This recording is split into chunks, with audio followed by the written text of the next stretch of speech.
Welcome back, Depth Charge here for another math tutorial video. In the last video, I believe I had said that I was going to move on from order of operations, and I felt inspired, however, since then, to create a handout that distinguishes between the two systems of order of operations and these acronyms in the United States versus Canada. And they essentially mean the same thing. In the United States we talk about parenthesis, and in Canada they talk about brackets, but it means the same thing. I had never heard of BEDMAS until a short time ago when I came across a YouTube channel called I Wish I Knew, and the link is in the description. Please check it out. This channel focuses on the college experience and advice going into college, advice during the college experience, and she's great. She is very positive and uplifting and makes good videos, so please check her out. All right. Order of operations, as we've talked about in previous videos, is very simple and involves the calculator many times, and we're going to evaluate, which means we're going to round potentially, because this E is actually in the calculator. It's an irrational number, and we will not get an exact answer. The calculator will produce a decimal that goes on, and we'll just round it to, I would say, 2 or 3 decimal points. However, be careful, because this is what we call a bracket. And in Canada, they would do BEDMAS, which means the bracket would take priority. And so that is on the outside. On the inside we have a cube root, and we have a number of things going on, so let's make sure we do it step by step. I'm actually going to show the intermittent steps before I get to the final answer. And so we're going to leave what's on the outside alone for now. We have a fraction, and I'm going to evaluate the top and the bottom separately and write them down. But I'm going to be very careful because I'm going to use stored values in the calculator.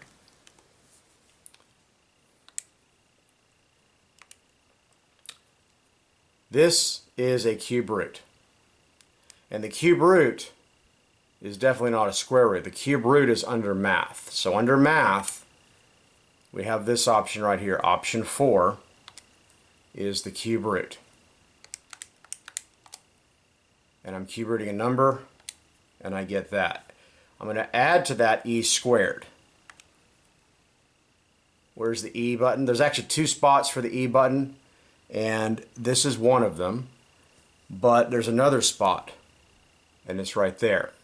This spot right here, which you have to activate with the second button, right there, requires that I put an exponent, and that's fine because there is an exponent here, and it's squared. So that is the top, 6.129. And there's nothing wrong with writing that down, but keep in mind this is an approximate answer. I am not going to enter 6.29 in the calculator. I'm going to use this. And in a previous video I've talked about storing. I'm going to store this into alpha. Let's pick a letter. Let's just pick a random letter. That, if you hopefully you can see it, N. I'm going to store this into the N letter. And there it is. That is stored in the calculator.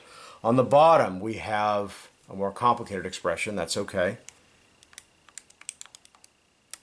We're squaring 3/5, and we're adding to that the square root of something.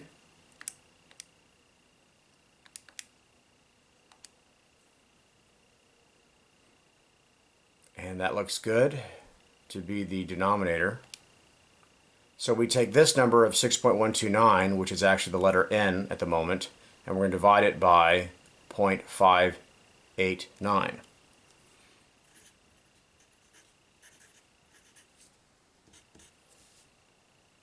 And there we go. So let's do this quotient. Alpha activates the letters, and I'm dividing that by, all right, A and S second, and then the negative button activates the previous number, and that quotient right there is this quotient right there. I hit it and I get about 10.4.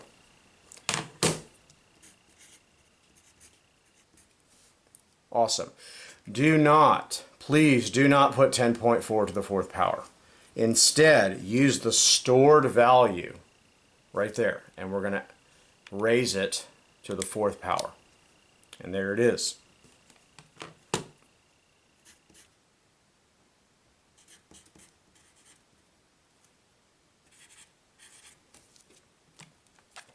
double check. I rounded 2 decimal points, which is fine. Moving on.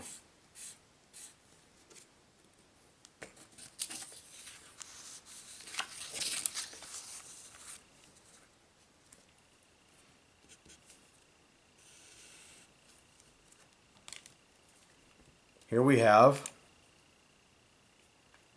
brackets and parentheses. And so the calculator does not do brackets. And I think this may be why the PEMDAS system was created, because even though you see the brackets here on the paper, that's not what you're going to see on the screen.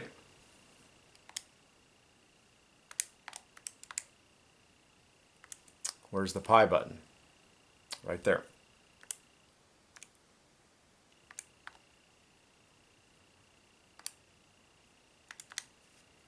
So this represents what's inside the brackets. Now, what do I do with that number? Well, I square it. I square it. And there it is. That is a massively huge number, and that's okay.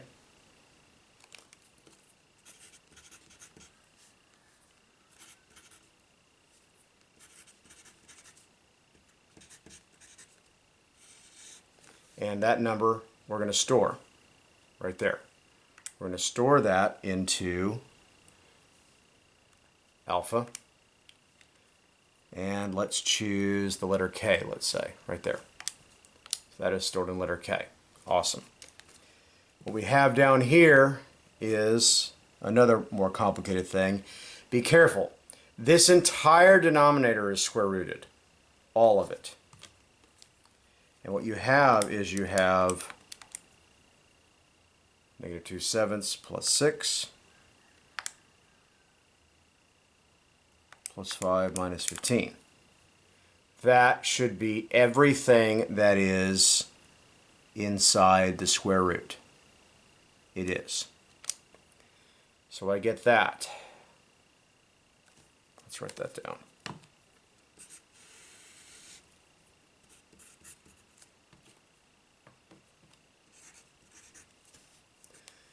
So there's nothing wrong with what I've done, but you're probably wondering if this looks kind of weird, and the answer is it does. And that is the square root of a negative. And we are perfectly able to try to do this. We have K, which is the numerator, alpha, and activate the K. We're going to divide that by the square root of this number, which is actually the previous entry, ANS. And there it is. You do not have to close this parenthesis on the calculator, but I'm going to. And we get an error, non-real. Now, there are entire chapters, entire sections devoted to non-real numbers, which are called imaginary numbers, but that's not the focus of this video. What we're going to do is we're going to just say not possible. Error, not possible, impossible are all acceptable answers, but you've got to express in a question like this that it's not even doable. Now you had to discover that it was not doable. Moving on.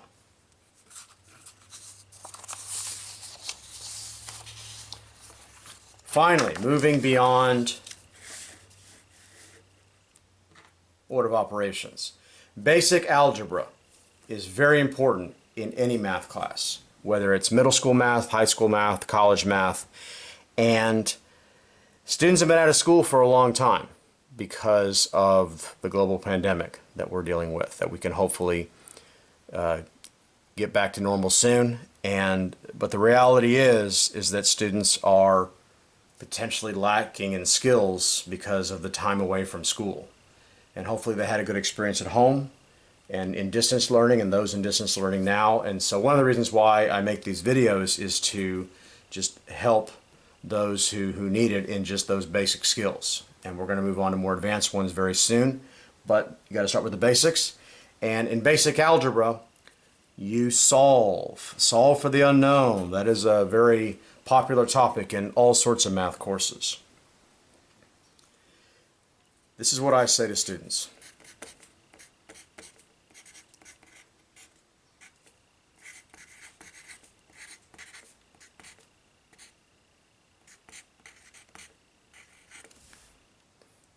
Think opposites.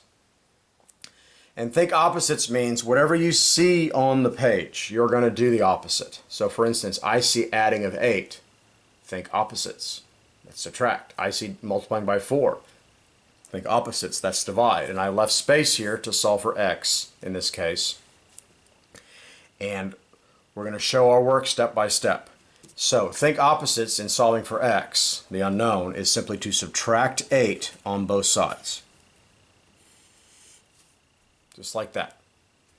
And the 4x has been left alone. This can be done without a calculator. -4 minus 8. In our number line, which I could draw here, but we can do it in our heads, -4 minus 8 is actually going to be -12. And because we're dealing with negatives, I'm actually going to do it on the calculator. -4 minus 8, just like that, -12.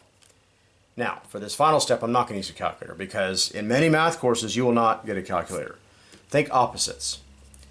This is multiplying by 4. So I'm going to divide by 4. And this is how you do it. 12 divided by 4 is 3, but be very careful, it's actually negative. And that's it. If you'd like, you can do this. This cancels out. If you'd like, you can do this. This cancels out. Unnecessary, but it is correct. And it's also helpful to put your final answer in a box. For this problem and this problem only in this video, I'm going to check. It's unnecessary, but it is helpful. Checking means that we insert the answer we got into the unknown.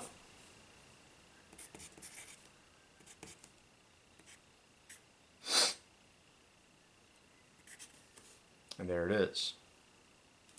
I've inserted -3 into x.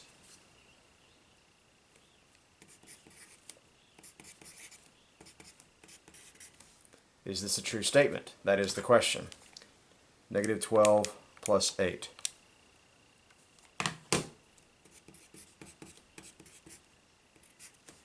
And there it is. I've confirmed that this is correct.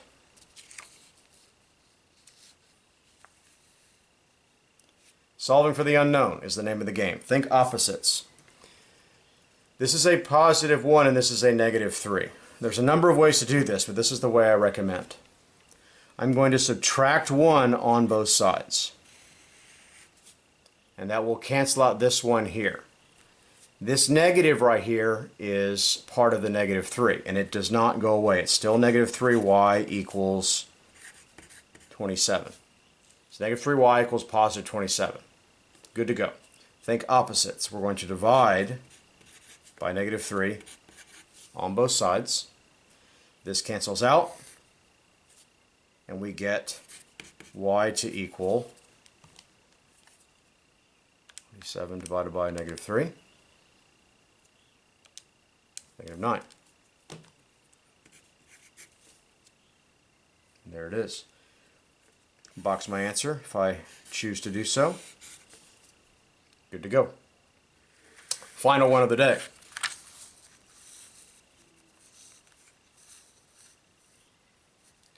We're thinking opposites. I don't have a whole lot of room here, so I'm going to rewrite it.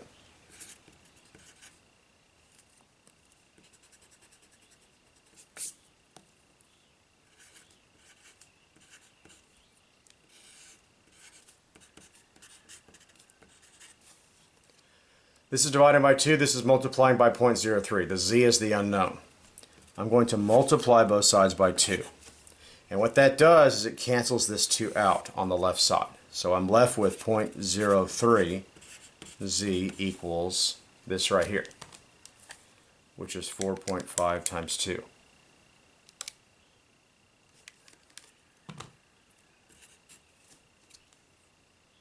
Excellent. Final step, I'm multiplying by 0.03.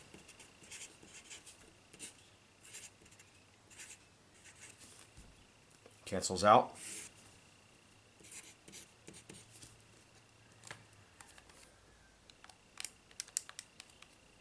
And divided by 0.03, and we get a rather large answer, and that's okay.